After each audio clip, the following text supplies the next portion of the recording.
जय श्री गणेश जी, हर हर महादेव। मैं हूँ आचार्य संध्या सक्सेना महालक्ष्मी ज्योतिष आध्यात्मिक संस्थान की तरफ से आप सभी का स्वागत करती हूँ। आज हमेशा की तरह एक नया वीडियो है, नई चीज़ है। लेकिन सबसे पहले मेरे पास बहुत से लोगों का मैसेज आया था। उन्होंने पूछा था कि दे आर कन्फ्यूज, उनको कन्फ्यूज़न है कि इस बार की जो दीपावली है उसका एक्चुअली में जो पंचांग निकल के आ ही क्या रहा है। इस बार देखिए, दीपावली और धनतेरस थोड़ी घट बढ़ रही है। जैसे आज एकादशी है और आज रामा एकादशी है। रामा एकादशी है आज, और आज वो लोग जो एकादशी का व्रत रखते हैं वो रामा एकादशी का व्रत रखेंगे। और अगर हम पंचांग की तरफ देखें तो आज बुधवार है और आज एकादशी है। और एकादशी यानी कि 11 तिथि भारतीय के हिसाब से होती है, जो आज सुबह 3:24 पर शुरू हुई थी। और ये कल यानी कि आज ही रात को 12:43 पे यानी कि 12:43 पे ये समाप्त हो जाएगी। ठीक है, इसको आपको ध्यान रखना है। कल 12 तारीख है यानी कि द्वादश तिथि है। हिंदी कैलेंडर के हिसाब से भी 12 तिथि ही है। ये आज सुबह 12:43 पे शुरू होगी, चूँकि 43 मिनट पे 11 तिथि खत्म होगी तो 43 पे ही शुरू होगी। और ये परसों, कल नहीं परसों, परसों सुबह 9:32 तक रहेगी। कौन सी तिथि? द्वादश तिथि। तो आज एकादशी है, कल द्वादश तिथि है। लेकिन कल की जो द्वादश तिथि है वो परसों जाके यानी कि 13 तारीख को सुबह 9:32 पर धनतेरस शुरू होगी। ये बात आपको जान लेना है। धनतेरस को धन्वंतरी का जन्मदिन भी मनाया जाता है, क्योंकि इसी दिन आरोग्य के देवता धन्वंतरी का जन्म हुआ था। तो जो धनतेरस है वो 13 तारीख को ही होगी, लेकिन सुबह 9:32 के बाद, क्योंकि उससे पहले द्वादश तिथि है। इस चीज़ को आपको ध्यान देना है। तो ये जो है अगले दिन यानी कि उसी दिन 9:32 से लेके शाम को 6 बजे तक बस आपको जो भी सामान खरीदना है वो सुबह 9 बजे से लेके शाम को 6 बजे के बीच में खरीदोगे। धनतेरस उसी दिन उसी वक्त तक है। बहुत छोटा टाइम है। ये जो है त्रयोदशी जो है, जो पीछे जो 9:32 से चली आ रही थी वो 6 बजे तक ही रहेगी। उसके बाद आपका जो चतुर्दशी है वो पिछले दिन के 6 बजे स्टार्ट होगी। कब?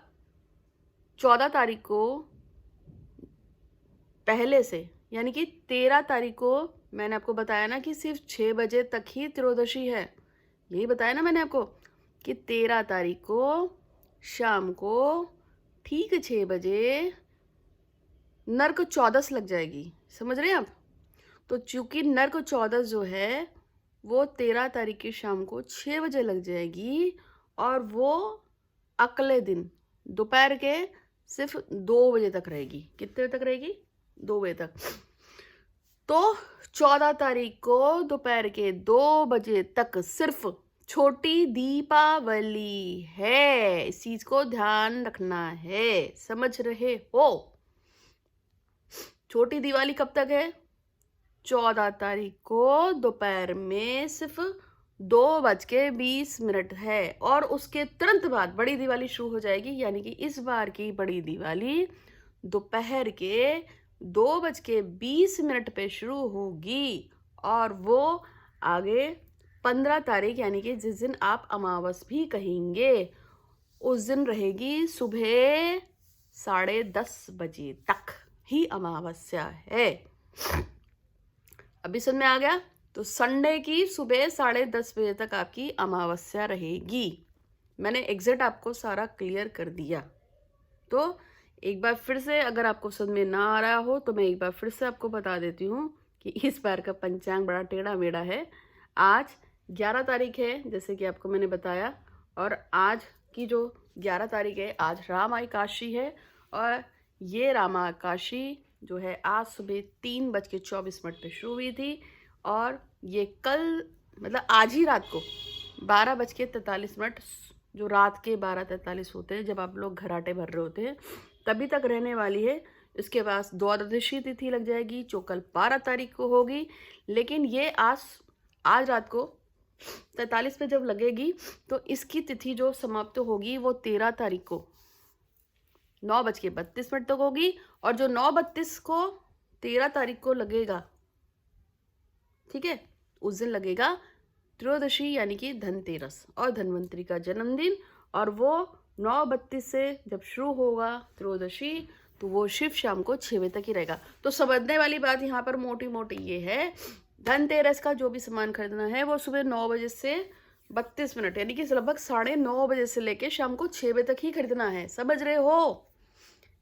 सुबह 9:30 बजे से लेके शाम को 6 बजे तक धनतेरस का सारा सामान खरीदना है।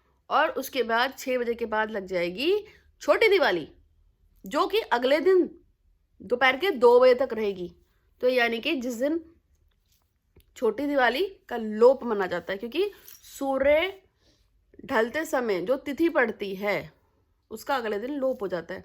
तो छोटी दिवाली जो है, अगर देखा जाएगा तो सैटरडे को पड़ रही है, लेकिन सैटरडे को वो दोपहर के 2 बजे तक ही है। उसके बाद अमावस्या लग जाएगी। तो जिन लोगों को अमावस्या का पूजा पाठ अनुष्ठान गड़बड़ गुड़बुड़ तांत्रिक क्रिया कुछ भी करनी है, वो 14 तारीख की रात्रि में ही करेंगे, क्योंकि 15 तारीख को सुबह 10:30 बजे तक ही अमावस्या है। उसके बाद महीना चेंज मतलब उसके बाद एकादशी लग जाएगी, उसका दिन चेंज हो जाएगा। ठीक है, तो संडे को कुछ भी नहीं है, जो भी कुछ है वो सैटरडे नाइट है। समझ आ गया? और जो धनतेरस है वो शाम को 6 बजे तक है, उसके बाद नहीं है। उसके बाद छोटी दिवाली लग जाएगी। जो भी अनुष्ठान करना है, पूजा पाठ करनी है, आपको उससे पहले कर लेने हैं। ठीक, तो समझने वाली बात ये है कि हमारे लिए 13 और 14 तारीख बहुत ही इम्पोर्टेंट हो गई है, क्योंकि 13 तारीख को सुबह 9 बजे से लेके शाम को 6 बजे तक क्या रहेगा? धनतेरस। और 14 तारीख में ही छोटी दिवाली भी है, बड़ी दिवाली भी है। ठीक, तो 13 और 14 दिन घट गए इस बार। इसको हम बोलते हैं घटना, एक तिथि का लोप हो गया है। उसके बाद क्या लग जाएगा?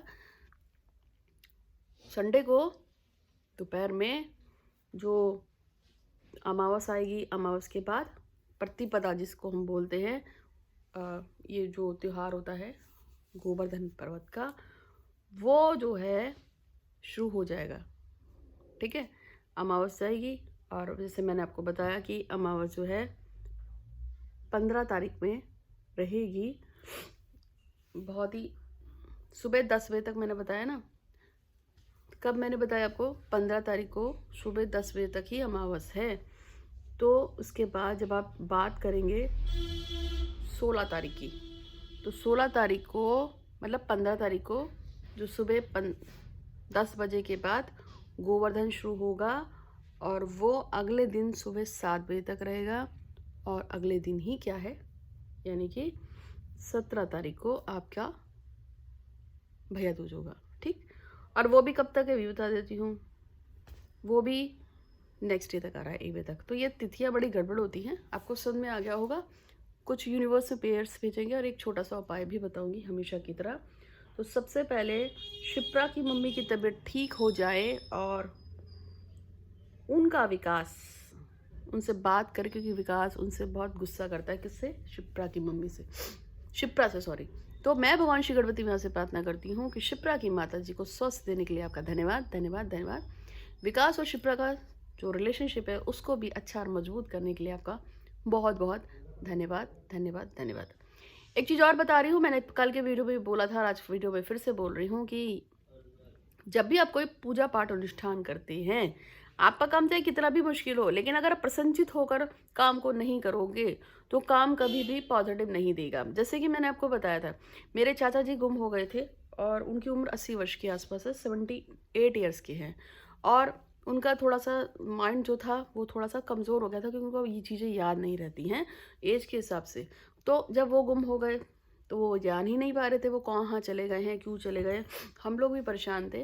वो 2 दिन से लापता, उनका पता ही नहीं चल रहा था। पहले तो हम इधर उधर ढूंढ ही रहे थे, ठीक है। उसके बाद फिर मैंने अनुष्ठान खुद से किया, जो शांत मन से किया, क्योंकि शांत मन से अनुष्ठान करना बहुत ज़रूरी था मेरे लिए। मैंने उसके लिए रोना पीटना हबड़ तबड़ कुछ भी नहीं किया। मैं बस उनके घर गई और मैंने अपना एक अनुष्ठान, ज़्यादा नहीं, सिर्फ 12 मिनट का एक अनुष्ठान था मेरा, जो किसी भी दूर गए गए व्यक्ति को पास बुला देता है। तो मैंने वही अनुष्ठान उनके लिए सिर्फ 12 मिनट का था, वो किया था उनके कपड़ों पे, ठीक है। और ये चीज़ मैंने बताई भी थी। और 4 या 5 घंटे के अंदर वो मिल गए। जो आदमी 2 दिन से खोया था, जिसकी उम्र 78 ईयर्स की थी, जिसको अपने घर का एड्रेस भी पता नहीं था, पुलिस वालों ने ढूंढ के निकाल दिया। तो क्यों हुआ? क्योंकि मैंने हबड़ तबड़ नहीं बजाई, मैंने रोना पीटना नहीं बजाया। ये मैसेज चारू शर्मा के लिए है, जिनके बॉयफ्रेंड नवांश का विवाह इसी महीने के एंड में है। तो चारू शर्मा, मैं आपको ये समझाना चाहती हूँ अपनी इस बात से कि जब भी हम कोई पूजा पाठ अनुष्ठान करते हैं, किसी भी चीज़ को रोकने के लिए, करने के लिए, हटाने के लिए, कुछ भी, किसी भी चीज़ के लिए, तो उसके साथ साथ हमारे भावों का पॉजिटिव होना बहुत ज़रूरी है। इससे कोई मतलब नहीं है कि आपसे पूजा पे पूजा पे पूजा पे किए चली जा रही हैं, लेकिन पूजा करने के साथ साथ आप और क्या कर रही हैं? आप हर 10 मिनट बाद मुझे कॉल करती हैं, फिर आप रोते रोते मुझे अपनी फ़ोटो भेजती हैं एक्सप्रेशन वाली, फिर आप मुझे अपने वॉइस मैसेज छोड़ती हैं कि दीदी बचा लो, दीदी बचा लो, मैं मर जाऊंगी, ये है वो है। तो आप पॉजिटिव पूजा कहाँ से कर रही हैं? अगर आपके अंदर, मैंने आपकी कल की ही वीडियो में बोला था कि जब भी कोई काम करो, चाहे काम कितना भी दुर्लभ हो, स्थिर मन से किया जाता है, उसमें भावों का कोई मतलब नहीं है। यदि आप किसी काम को करते हुए अपने इमोशंस में, पैथोस में इतना ज़्यादा बहे जा रहे हैं, मैं तो मर जाऊंगा, मैं तो ये हो जाऊंगा, मैं तो वो हो जाऊंगा, तो फिर आपकी पूजा पॉजिटिव कहाँ लग रही है? आप जिस देवता से कह रहे हैं कि मेरा काम कर दो, मैं आपके ऊपर निर्भर हूँ, तो आप कहाँ से निर्भर होगा उसके ऊपर? क्योंकि आप तो रोए जा रहे हैं, आप तो अपने ही पूजा का सत्यानाश किए जा रहे हैं, किए जा रहे हैं, किए जा रहे हैं। ऐसे में अगर चारू शर्मा जी, आपकी अगर पूजा नहीं लगी और लड़के की शादी कहीं और हो गई, तो वी आर नॉट गारंटेड, हमारी कोई जिम्मेदारी नहीं है और मुझ पर थोपने की भी जरूरत नहीं है। मैं पहले खुलेआम बोल रही हूँ, क्योंकि मैंने अपनी हर वीडियो में बोला हुआ है कि पूजा चाहे इतनी हो चाहे इतनी हो, जब भी किसी को कोई पूजा करनी है तो हमेशा स्थिर मन से की जाती है, पॉजिटिव रह के की जाती है। निगेटिविटी को तो लाओ ही मत। मैं भी तो कर सकती थी कि मैं तस्वीर बहाकर रोते हुए कहती, हाय मेरे चाचा गुम हो गए, हाय वो कहाँ मिलेंगे, हाय हमारा ये हो जाएगा, हाय मेरी चाची का क्या होगा। मैं भी तो रो सकती थी ना, मैंने ऐसा कुछ भी नहीं किया। मैंने तो सिर्फ कहा, गणेश जी तुम्हारे हैं, गुम हो गए, ढूंढ के लाओ, मुझे क्या पता। और कह देता 4-5 घंटे का टाइम दे रही हूँ, इससे ज़्यादा का टाइम नहीं दूंगी आपको, लेके आओ। अब भगवान गणेश की कसम, 1:30 पे उनके लिए पूजा लगाई थी, 7:30 बजे वो ऋषिकेश की पुलिस को मिल गए थे, जबकि मेरा घर हरिद्वार में है और वो ऋषिकेश में मिले। अब कैसे मिले वो तो हम भी नहीं जानते, बट मिल गए, ठीक है। तो मैं आपको ये सब क्यों बता रही हूँ? मैं आपको ये इसीलिए बता रही हूँ कि जब आप पॉजिटिव रह के कोई काम करते हो तो काम होता है, ठीक। तो हल्ला मत बचाओ, शोर मत बचाओ, आराम से करो। नेक्स्ट प्रेयर जो यूनिवर्स में मुझे भेजनी है वो है उज्ज्वला हरीश मेश्राम, चाहती हैं कि उनकी government job assistant station master की पोस्ट पे हो जाए। तो उज्ज्वला के मन की इच्छा को पूरा करने के लिए भगवान श्री गणपति महाराज आपका धन्यवाद, धन्यवाद, धन्यवाद। नेक्स्ट जो आती है रानी की गवर्नमेंट जॉब लगाने के लिए भी गणेश जी आपका धन्यवाद, धन्यवाद, धन्यवाद। और 3rd नंबर पे लोनिता की मम्मी की तबीयत ठीक हो जाए और उनका प्यार उनके पास वापस आ जाए और हरि नारायण रजक की शादी टूट जाए, लोनिता कुमारी से हो जाए, ऐसा वो चाहती हैं। तो लोनिता कुमारी की जो भी मनोकामना है, महादेव उस पर कृपा कीजिएगा। जो भी जायज़ है, जो भी ठीक है, जो भी सही है वो कीजिए और प्रभु उस पर कृपा करें। यदि किसी से कोई गलती हो गई है तो क्षमा करें, यदि मुझसे कोई गलती हो गई है तो मुझे भी क्षमा करें। महादेव, हम सभी आपके शरणागत हैं, हम सभी आपकी संतान हैं और हम नहीं जानते हम जो कह रहे हैं, हम जो कर रहे हैं वो कितना सही है या कितना गलत है, लेकिन कुछ भी कराने वाले आप हैं, कुछ भी देने वाले आप हैं, कुछ भी हटाने वाले भी आप ही हैं, कुछ ना करने वाले भी आप हैं और कुछ करने वाले भी आप ही हैं। इसलिए हम सभी की आस्था आपसे जुड़ी है।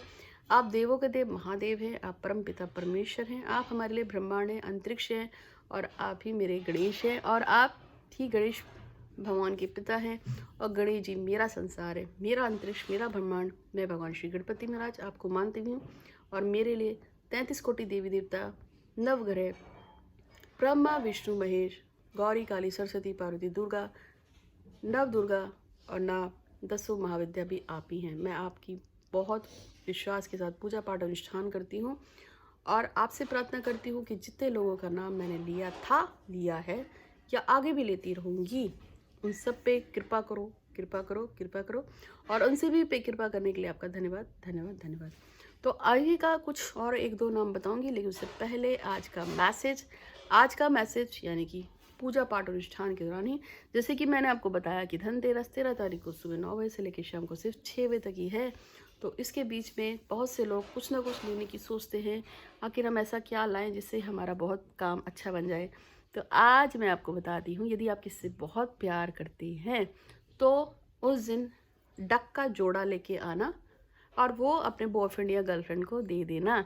इससे उनके और आपके बीच में रिलेशनशिप बहुत मजबूत हो जाएगा। दूसरे नंबर के चंदन का परफ्यूम लेके आना या गुलाब का परफ्यूम लेके आना, वो अपनी गर्लफ्रेंड या बॉयफ्रेंड को देना। इससे आपका प्यार संबंध बहुत अच्छा, बहुत मजबूत हो जाएगा।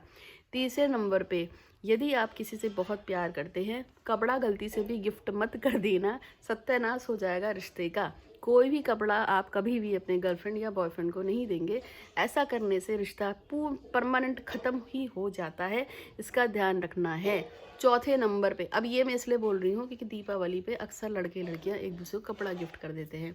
चौथे नंबर पे आपको अपने बॉयफ्रेंड या गर्लफ्रेंड को जूते भी गिफ्ट नहीं करने हैं, इससे भी रिश्ता ख़राब हो जाएगा, इसका ध्यान रखना है। पाँचवें नंबर पे राधा कृष्ण की कोई फ़ोटो, कोई मूर्ति गिफ्ट कर देना, इससे प्यार का संबंध मजबूत होगा आपका और आपके साथी का।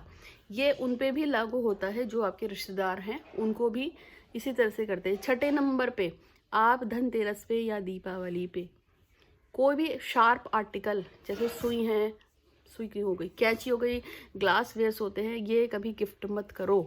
क्योंकि मैंने देखा है कि बहुत सारे कांच के बर्तन सजे हैं, उसको गिफ्ट करने से भी आपके और आपके जो रिश्ते हैं उनका कत्ल हो जाता है, नहीं बनती है, बनना कम हो जाती है। ठीक है, ऐसी कोई भी चीज़ जिसमें शार्प एजेस होते हैं वो चीज़ें नहीं देनी है। और इसके अलावा आपको और क्या नहीं देना है, क्या नहीं करना है, वो अगली वीडियो में आपको बताऊंगी। अभी ये 5 चीज़ें बताई हैं। और जो प्रेमी जोड़े हैं, भगवान राधा कृष्ण की है, गुलाब का फूल हो गया और परफ्यूम हो गए, मैंने भी आपको बताया था, डक का जोड़ा हो गया, सब देने चाहिए। इससे आपका प्रेम संबंध मजबूत होता है।